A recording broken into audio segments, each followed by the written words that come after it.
So anyway, before I played with Frank, I was only playing solo piano.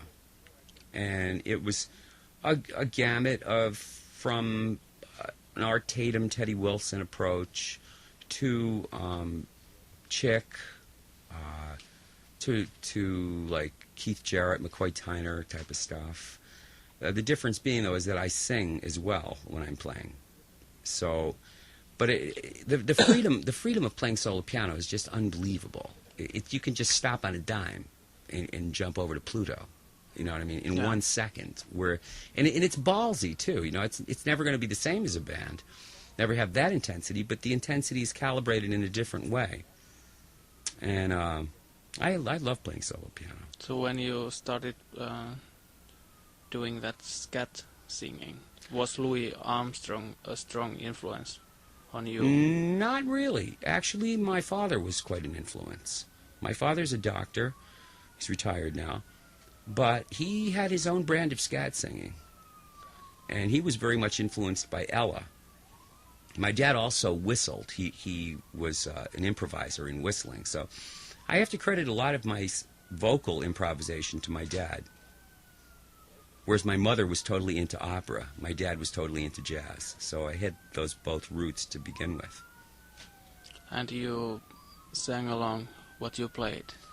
I started doing that at quite an early age, because I think even at like 6 or 7, I was realizing how in tune my ears were, so I would sing a note and find it on the piano. And then when I would find that note, I would jump up and see if, even without knowing intervals, I would take a guess. I wonder if it's that note or that note, and I wouldn't play it yet. I'd think it out. And it was almost a little game for me at a young age. But it started being a musical force for me when I was in high school playing in rock bands. I started singing along when I'd play organ. And also, it was a thing of when we would design the harmony parts for the band, I would be in one of those little blocks of chords. I would have a note in there, and I'd always pick the inner notes. So it was sort of an organic development in that area. So you had been working as a solo jazz pianist, but you haven't had any classical repertories. Is that true? No, or, yeah. That is not true. So what kind of concerts you have been giving, or do you still play as a solo pianist, jazz solo pianist? Actually, I haven't done many solo piano. Well, I did one thing in Italy last year. It's actually Sardinia last year. Right now, I'm basically the brunt of what I'm doing is recording my own stuff. Yeah. I'm constantly chiseling away at that. I haven't played too many solo piano concerts. Mostly, I'm a hired gun. Yeah. With different people. I do play limitedly solo, but it's just something that, I haven't really pursued since I've been with Frank. When did you met Frank for the first time? I believe it was the first week in May, 1977. And what happened? Well, I was playing solo in Santa Barbara. I was playing up at the Biltmore Hotel. And I got a call from Ed Mann, who I had always been in touch with. He moved to California a few years before I did. And he called me and told me that Frank was auditioning keyboard players. And he really sort of tooted my horn pretty well. And I guess Frank already had a keyboard player, and he didn't really need another one. But Ed's raved about me so much that Frank said, well, I got to hear this dude. So I get a call up in Santa Barbara. This is Frank. And, it was just like, Frank who? Frank Zappa. I thought Ed was like putting me on, But he says, I want you to come down. I want to hear you. So I was really kind of getting tired playing solo piano in terms of the people that were in these hotels or piano bar type things. And I couldn't put the right mask on anymore. It was a situation where I would see perfect ladies and gentlemen come into the bar, and after a few drinks, maybe an hour later, they'd turn into animals.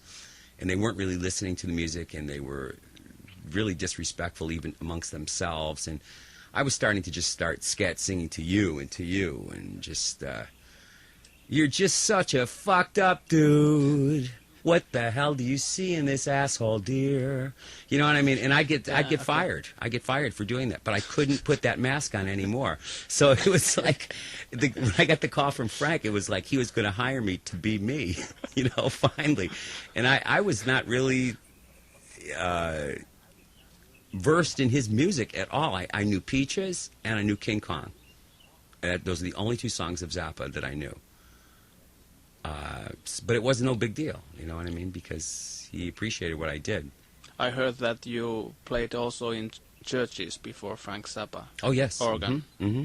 So what were you able to do in churches? Quite a bit, actually. I've always been into arranging, and I love to, even if there's an actual arrangement, when I see what the voices are doing, I can alter that arrangement to make it my own, and they don't have to change anything. You know what I mean? Just by substituting certain chords. So it was always a situation that my first, one of my first memories of music is being a choir boy in the Catholic Church. And I'd actually like to tell you a story about one of the first reasons I became a musician. It has to do with choirs. When they had me in the boys' choir when I was kindergarten age, either 6 or 7, and I had just started to go to church with my parents at that point, and then all of a sudden, I'm part of the freaking service, wearing the robes, speaking singing the Latin, the incense, the sashes, the mystery of it. You're way up in the choir loft, big cathedral. So one day, and everybody else in the choir was 4 years older than me. You had to wait till 3rd grade to actually be in the choir, but they heard my voice, and it was really angelic, and they wanted me there. So anyway, one day we're having a rehearsal in the church around Easter time, and I looked up on the ceiling, and I see these nude children angels blowing trumpets and strumming harps and singing, and they're not like adult angels, and they're nude, and they're kids. And I said, Sister Felicia, what are those nude angels up there, those kid angels that are blowing trumpets and strumming harps? What are they all about? She said, Thomas, very, very good question. Those are the cherubim and the seraphim. I said, what? And she said, those are the angels in heaven that when they were on earth, they were musicians, and when they died, God immediately took them to heaven, and they became angels to give worship and music to him. And I said, you mean anything that they did on this planet, if they were musicians, they went to heaven? And she said, yeah. I said,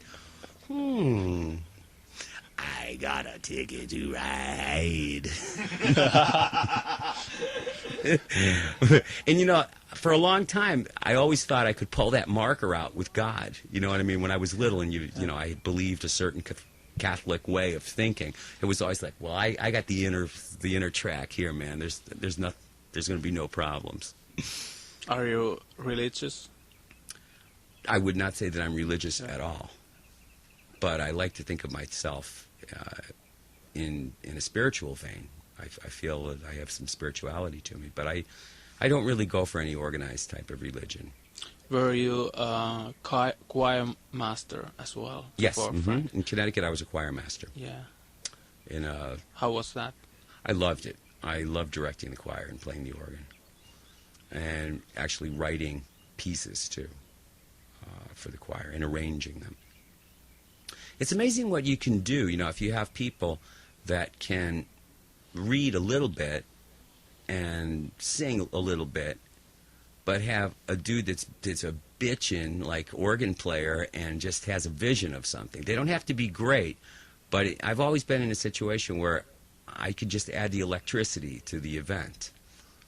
And like I have this gig in downtown L.A., on Sunday morning that I've been doing for about a year, that if I'm in town, it's like I don't have to go to rehearsals or anything, and I blow at a black Baptist church where I'm like the only white boy, and it's a blast. I totally dig it, man. I actually look forward to it, and it's like it's a no big deal for me. They're all rehearsed and everything. They just give me the music right when they're going to play it, and I just blow through it, and it's been a blast. I enjoy doing that.